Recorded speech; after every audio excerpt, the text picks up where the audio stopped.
masa gitu ada darah, dia bilang gitu. Langsung aku masuk, tapi permasalahannya adalah tentang santet. Apa aku mati ya di sini gitu. Ngincar buat Jadiin tumbal. Darah tuh ngalir gitu dari telapak tangan. Kamu di sini jangan macam-macam. Karena ini bukan wilayah kamu gitu.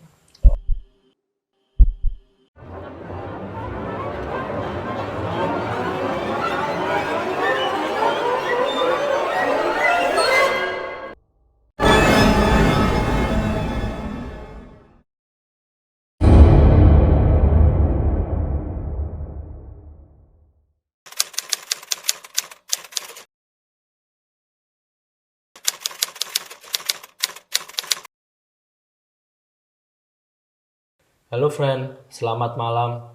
Selamat datang di siaran pandangan layar di segmen horor dan medeni. Di episode kali ini, kita udah kedatangan narasumber langsung dari Jogja Selatan, yaitu Mbak Marsha.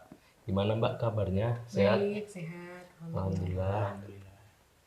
Jadi Mbak Marsha ini akan menceritakan tentang pengalaman horor dan misterinya saat ia berkunjung atau berlibur di daerah Pulau Jauh Timur sana, Pokmen Bali Lombok isih rono meneh friend.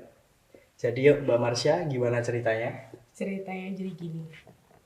Pada bulan Juli kemarin itu aku sempat berlibur lah ya, ke pulau yang jauh di sana, Lombok masih ke sana lah gitu.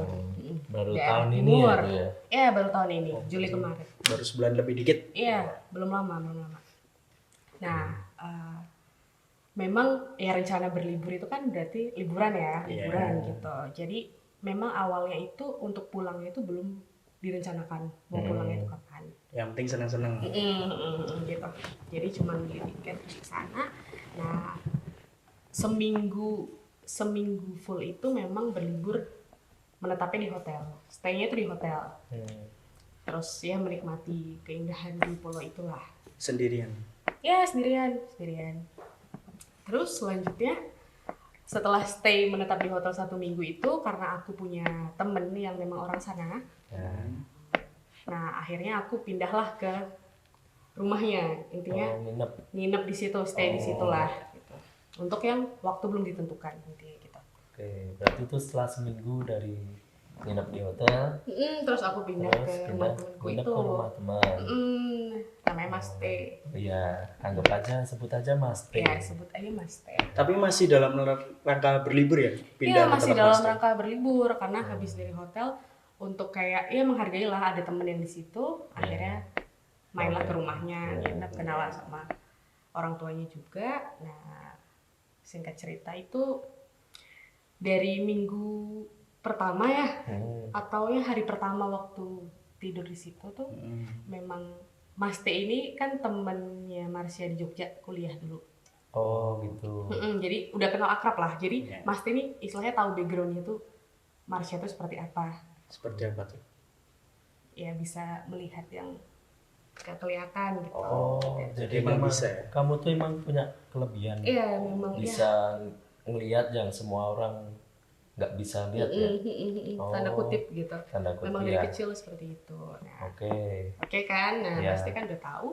Dan mungkin Mas T ini bercerita ke orang tuanya bahwa temennya ini tuh bisa gitu. Nah, ya karena cerita itu, mamahnya Mas T ini cerita ke orang-orang tetangga, temen-temennya lah, bahwa temennya Mas T ini ada loh yang bisa gitu. Kayak kabar baik ya? Iya, kayak untuk mereka kan seneng gitu. Wah, ada nih masih muda gitu mungkin menurutnya. Akhirnya dari mungkin hari pertama itu oke, belum ada segala macam. Hari kedua ini di situ mulai berdatangan teman-teman dari mamanya Mas T ini. Untuk tangan ngapain? Berdatangan tetangga-tetangganya itu untuk istilahnya tuh konsultasi. Jawabnya konsultasi ya, konsultasi tentang hal-hal yang jadi dari mamahnya Mas T itu cerita kalau Mbak Marsha tuh bisa mungkin bisa ngobatin atau ya bisa ngobatin gitu segala macam. Tapi dalam hal metafisika ya. Metafisika, betul. Nah, karena itu jadi tetangganya tuh mulai berdatangan. Di satu hari yang sama itu mungkin bisa minimal 5 orang yang datang tuh, yang datang di rumahnya Mas T itu. Tapi bertamunya itu bukan mencari tuan rumah, tapi malah mencari aku, Mencari Marsha. Marsha. Jadi setiap aku bangun tidur itu, kadang bangun itu harus cepat-cepat mandi, terus udah dihadapkan sama apa ya sebutnya ya, pasien ya. Iya sebetulnya pasien ya. Buka praktek ya. Padahal Iya. nggak direncanakan itu. Dadakan. Nah itulah datang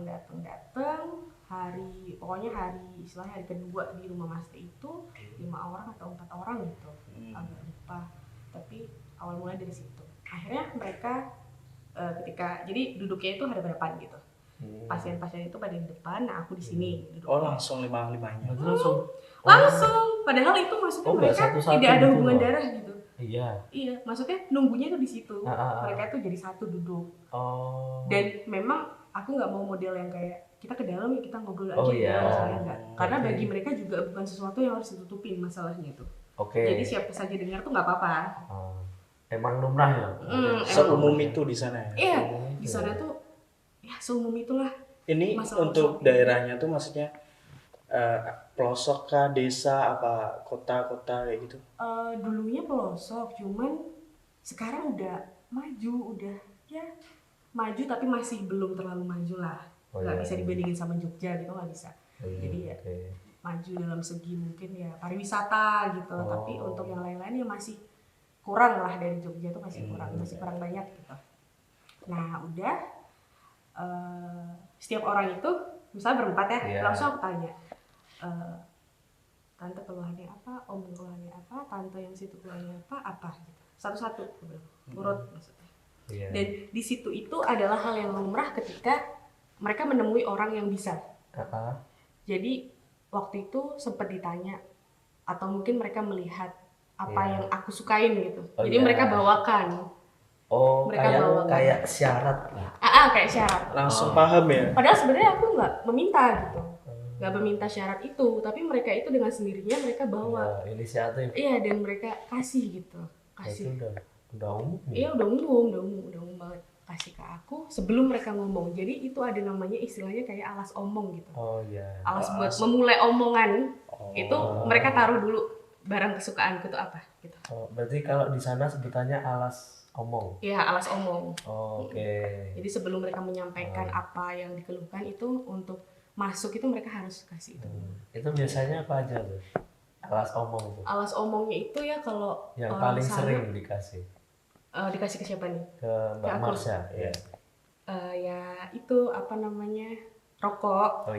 Rokok gitu. Jadi mungkin dia melihat rokokku selama ini apa gitu. Karena memang aku sendiri tuh merokok juga untuk itu biasanya, untuk cari sinyal segala macam. Nah, mungkin mereka melihat tuh dari situ. Oh, berarti Mbak Marsha ini harus pakai itu, harus pakai rokok. Padahal sebenarnya aku tidak mengharuskan. Dan tidak pernah bilang kalau mau datang ke aku pakai rokok enggak. Gitu. Tapi dengan sendirinya mereka gitu. Kadang satu orang bisa bawa dua rokok gitu. Dua rokok gitu. Batang. Dua bungkus. Dua bungkus. Benar-benar 2 bungkus itu satu orang. Nah, satu kejadian itu di pertama itu yang datang itu permasalahannya adalah tentang santet. Jadi mereka belum bicara pun aku sudah tahu gitu. Oh ini karena dari mereka berjalan mau ke arahku itu kan pasti ada sosok atau yang ngikutin itu, yang mungkin melilit, yang mungkin melilit tubuh mereka atau apa itu aku sudah melihat. Cuman kan untuk pastinya kan mereka harus bicarakan ke aku.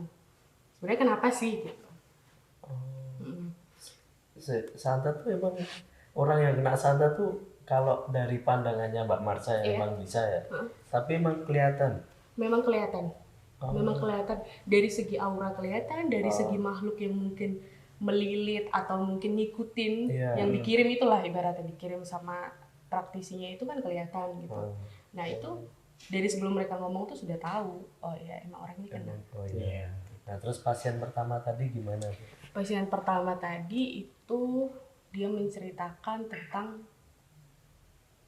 kayak dirinya itu merasa bahwa selama ini buka usaha misalkan, Iya. itu nggak pernah jadi.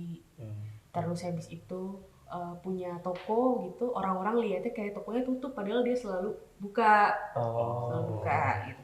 Banyak permasalahan yang beda-beda itu tiap orangnya. Dan ada juga yang suami istri gitu, dia merasa bahwa memang punya penyakit, jadi punya penyakit sampai dibawa ke medis, Iya. maksudnya sudah ke rumah sakit, tapi nggak ketemu penyakitnya. Oh, dideteksi secara medis Iya, tuh nggak ketemu. nggak kelihatan. Nggak kelihatan, dan dia ke situ karena dia bingung nih sebenarnya kenapa sih, sakitnya apa sih gitu. Datanglah ke aku, langsung waktu itu aku jawab, maaf sebelumnya om tante sama om ini kan suami istri. Nah, tadi datang itu berdua bareng, tapi terlihat bahwa itu dililit satu makhluk yang sama. Oh, berdua tuh Dua-duanya tuh satu makhluk. itu bentuknya ular apa? Ular. Berarti dililit satu ular gitu. Ularnya tuh sebesar anaconda gitu. Ini tadi yang sakit ya? Yang sakit. Yang sakit tuh anak ya? Yang sakit tuh siapa? Ini suaminya, mereka berdua, suaminya. suami istri ini merasa badan itu selalu nggak enak. Oh iya. Akhirnya dia ke rumah sakit gitu. Tapi ternyata nggak ada ditemukan dari situ. Nah, waktu datang itu aku langsung bilang, tante sama om maaf sebelumnya, karena dari sebelum duduk itu udah kelihatan memang dililit sama ular. Aku bilang gitu. Nah, terus habis itu mereka mengiyakan karena mereka selama ini itu dapat mimpi yang sama. Bahwa selalu ada ular. Mimpinya itu selalu ada ular gitu. Entah melilit, entah jatuh dari rumahnya, tapi lewat mimpi mereka dikasih taunya. Itu suami istri itu. Nah, ya udah, terus habis itu mereka bertanya siapa sih yang kirim gitu. Oh iya. Nah, ketika aku ditanya seperti itu kan, aku nggak bisa jawab secara gamblang karena pertama itu bisa jadi seuzon. Iya. Karena kan hal yang nggak kelihatan gitu. Tapi aku kasih hal yang pasti bahwa itu orang terdekat, aku bilang gitu. Cuma clue ya? Cuma clue. Kasih clue aja. Terserah mereka biar mereka tuh berpikir gitu, orang terdekat tuh siapa, mungkin selama ini mereka emang ada masalah, akhirnya mereka gitu baru ketemu, itu gitu, dia bilang gitu. Akhirnya dia liatin fotonya orang itu. Dia udah ngerasa udah merasa bahwa memang orang ini gitu yang nyalahin mereka ibaratnya gitu. Dan Dipastiin dan itu ya benar. Terus Mbak Marsha juga jawab kalau benar. Iya, masa gitu. Karena dia tunjukin foto. Beda hal kalau dia nggak tunjukin foto, aku kan takutnya suzon. Ketika dia menunjukkan foto kan memang kelihatan. Akhirnya ya sudah, yang mereka minta solusinya gimana, ya Marsha kasih solusi sebisa mungkin, sebisa yang aku bisa bantu begini. Mereka catat. Ya mungkin aku nggak bisa share di sini kan apa-apanya, tapi mereka catat segala macam. Nah, ya udah, terus habis itu permasalahan hari pertama itu nggak terlalu berat karena mereka memang kena santet tapi ringan ibaratnya. Karena aku tidak mendapat, kan kalau ketika kita itu berani atau mengajukan diri bahwa kita bisa nih nyembuhin, itu kan berarti pasti kita dapat balasan dari sana. Jadi ketika orang itu baru ngomong apa yang dikeluhkan, itu praktisi yang di sana itu yang ngirim itu udah ngedetek, ini ada orang yang mau bantuin. Jadi mereka pasti dengan siaga, dengan cepat langsung kirim balik ke orang yang mau membantu. Mereka aja nggak apa-apa cerita ke aku, tapi aku yang kena gitu. Gitu. Jadi ya siap nggak siap harus begitu kan. Oke. Terus setelah itu kalau yang pasien lain keluhannya biasa lah, tapi yang jelas ya tentang santet, tapi ketemu solusinya. Nah, terus berikutnya nih hari berikutnya itu si mamanya Mas T ini. Mamanya Mas T ini kan jadi gini ceritanya itu. Mas T itu kan kuliah di Jogja. Nah, sebelum dia kuliah di Jogja itu memang dia itu dapat istilahnya dapat kabar bahwa dia ini lagi diincar sama orang. Sama orang bisa. Bahasanya mau ngomong tuh nggak enak, nanti takutnya dukun. Kayak ditargetin gitu ya. Ditargetin. Ditargetin sama orang yang kampungnya. Ya, jadi kita sebutnya dukun santet ya, karena nggak semua Iya. dukun kan ilmunya Iya. hitam gitu, Iya. nggak semua dukun. Jadi lebih tepatnya dukun santet gitu. Oke. Itu aja kita sebutnya. Nah, dukun santet itu tuh rumahnya nggak ada 1 kilo dari rumahnya Mas T ini. Dekat ya. Dekat. Cuman kalau di sana kan model rumahnya itu nggak kayak yang di Jogja udah full gitu, nggak. Jadi Iya. masih banyak hutan segala macam. Dan rumah si dukun santet itu tuh di pojokan dan itu di hutan-hutan gitu. Kayak masih nggak ada rumah di samping-sampingnya. Jadi dia kayak masuk banget. Iya. Nah, itu pagi ya kejadiannya, mungkin jam 9 gitu. Jam 9 itu mamahnya Mas T ini ngeliatin foto. Ngeliatin foto ke Mbak Aku. Marsha. Ini hari kedua berarti. Kedua. Oh iya. Ngeliatin foto ke aku, Marsha, ini orangnya gimana? Tanpa dia memberitahu bahwa ini tuh siapa gitu. Jadi aku cuma suruh lihat, ini orangnya gimana. Pada saat foto itu aku lihat, aku zoom langsung kan, soalnya mata ketemu mata gitu. Aku zoom langsung, di situ aku langsung kerasa badan gak enak. Cuman dari ngeliat fotonya? Iya, cuma dari lihat fotonya itu aku langsung kerasa ada yang gak beres sama badanku. Oh, ini yang kamu maksud dari Dukun. langsung diserang itu tadi ya? Langsung diserang gitu. Sinyalnya kuat ya? Iya, berarti cuma lihat foto gitu. Oh. Kan berarti ya saking kuatnya dia juga mungkin Iya. kan. Nah, aku langsung bilang ke mamanya Mas T itu, Ya, nanti bisa. gak apa-apa sih disebut aja, dia juga udah menerima. Mamanya Mas T itu intinya aku bilang kalau tante ini orangnya gak sembarangan. Dia yang selama ini ngincer Mas T kan. Oke. Ngincar buat? Ngincer buat jadi tumbal. Jadi memang dukun santet ini terkenal suka cari tumbal gitu. Dan yang dicari tumbalnya itu adalah teman-teman sekelilingnya anaknya. Jadi dukun santet ini punya anak 2. Kalau nggak salah anaknya 2 ya, laki-laki sama cewek gitu. Tapi yang laki-laki ini itu sakit-sakitan gitu. Sakit-sakitan. Nah, mungkin karena dia juga punya kemampuan jadi dukun santet itu, dia sering ambil tumbal, istilahnya sukmanya dari orang lain ditukar untuk memperpanjang umur anaknya, untuk biar anak itu nggak sakit-sakitan lagi kayak gitu. Oh, gitu. Gitu. Nah, udah kan setelah jadi emang Mas T ini diincar dari lama karena Mas T kebetulan adalah teman dekatnya dari anaknya si dukun santet itu. Iya, temenan. Bahkan Mas T ini sering kayak minum kopi bareng, dan itu minumnya di rumahnya si dukun santet itu. Mas T ini datang ke sana, yang kita kan nggak tahu maksudnya airnya itu mungkin mungkin udah di ini kan nggak tahu ya. Peluang kan peluang gitu. Nah, cuman waktu itu aku memang waktu Mas T masih di Jogja, aku memang sempet udah denger gitu bahwa dia diincar, cuman aku nggak begitu nggak. Nah, baru waktu di sana itu kan aku mengalami sendiri. Dan memang modelannya si dukun santet ini ketika Mas T ini di luar, artinya di luar tempat itu tadi, pulau itu tadi, luar daerah itu ya, dia nggak ngincar. Tapi ketika Mas T balik ke rumahnya itu langsung diincar lagi, dia ulang-ulangin gitu. Nah, setelah singkat cerita, setelah aku lihat foto itu, aku merasa badan kan nggak enak ya tadinya. Aku langsung masuk ke kamar. Kamar aku tutup. Disitulah aku datangi makhluk gede gitu. Badannya gede tinggi, gede banget gitu. Nah, dia berusaha untuk ini nyetek leher sampai aku nggak bisa nafas.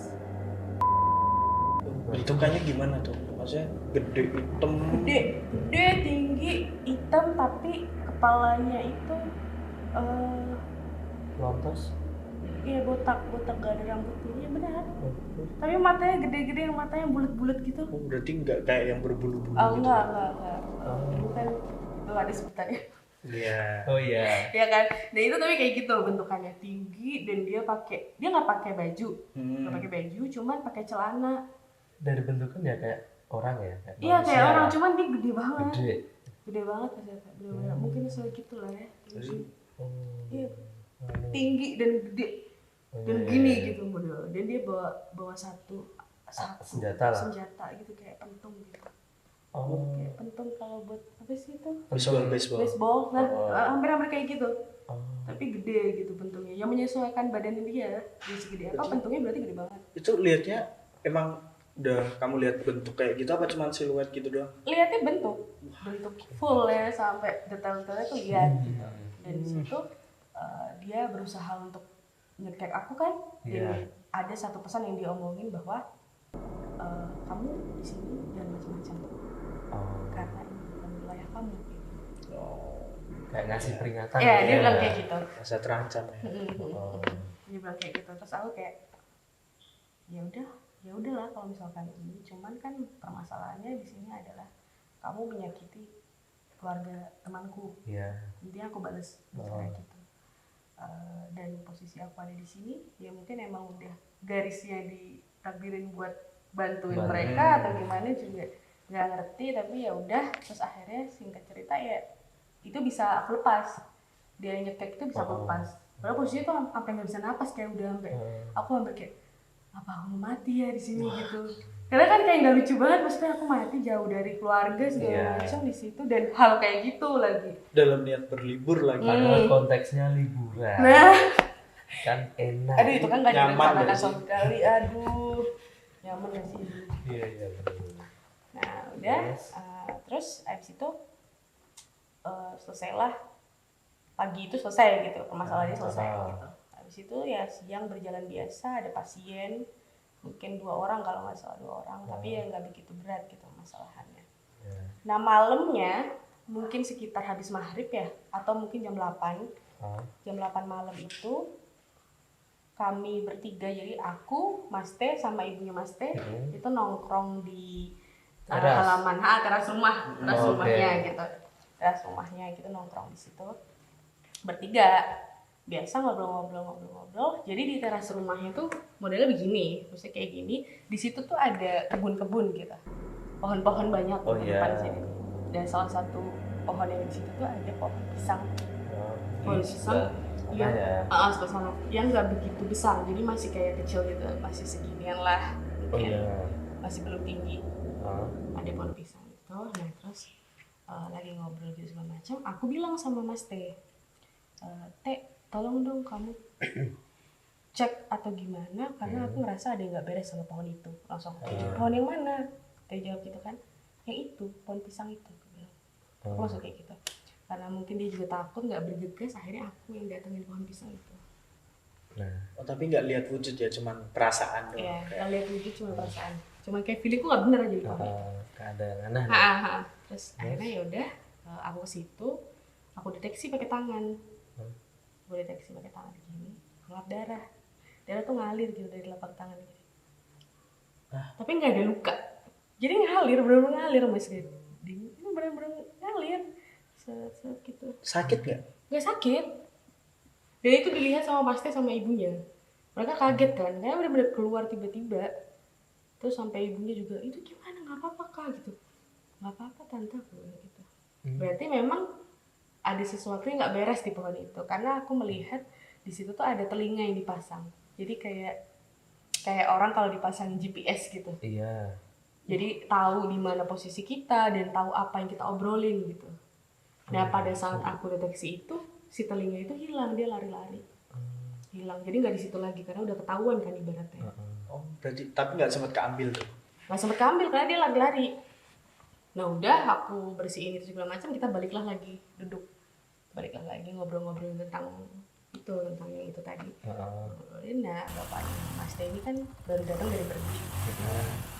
Motor gitu, setelah dari motor, aku bilang ke Teh, Teh tolong kamu cek ruang tamu. Aku bilang gitu, di dalam. Karena berarti di luar semua. Iya di luar semua. Karena aku ngerasa ada yang nggak beres, dan mungkin tadi ketika kita deteksi itu kecolongan mungkin. Ada makhluk yang masuk atau seperti apa. Aku bilang gitu ke Teh.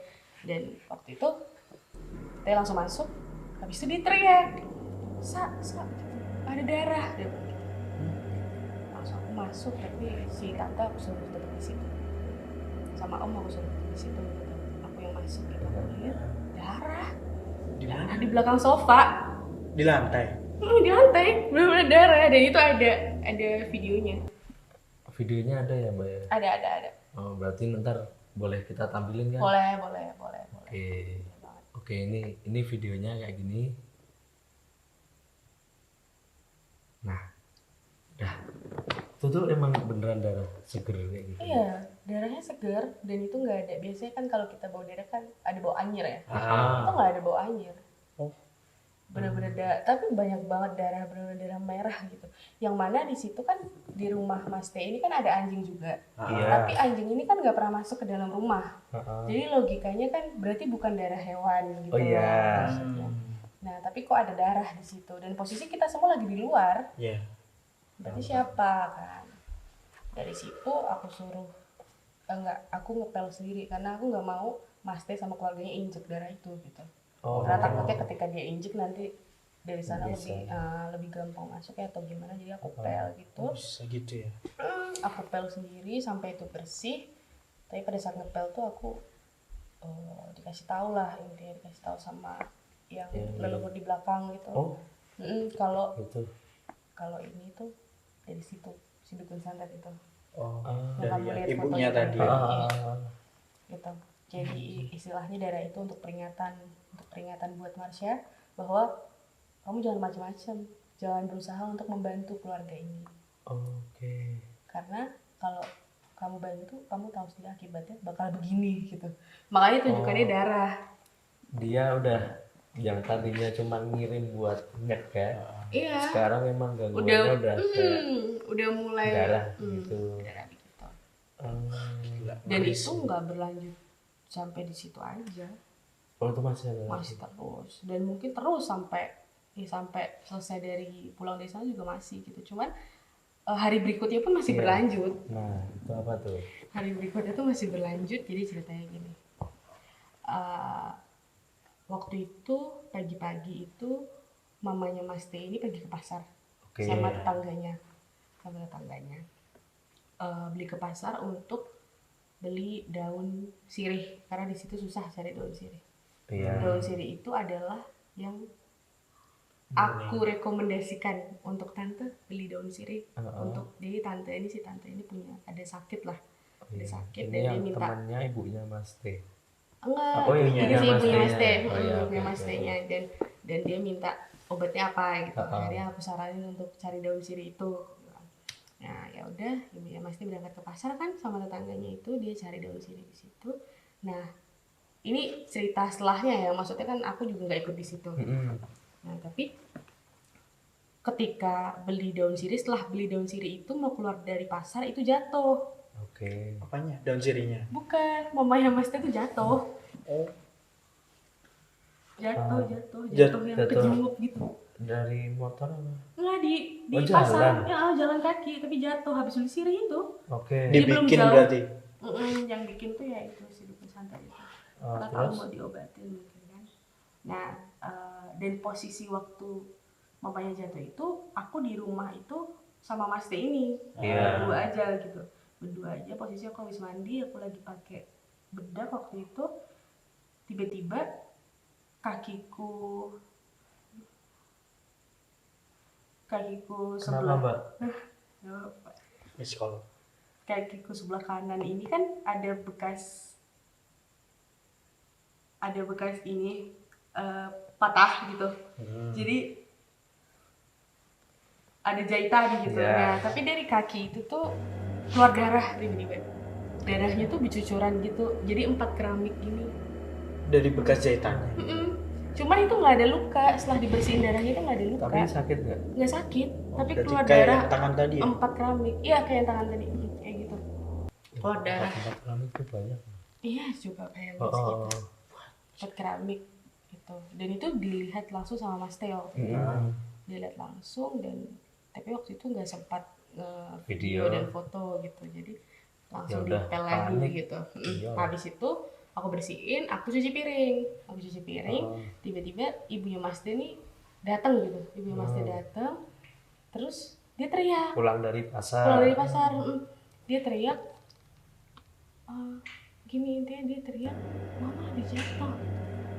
Terus aku langsung taruh piring kan, aku langsung keluar. Jatuh di mana tante? Di pasar.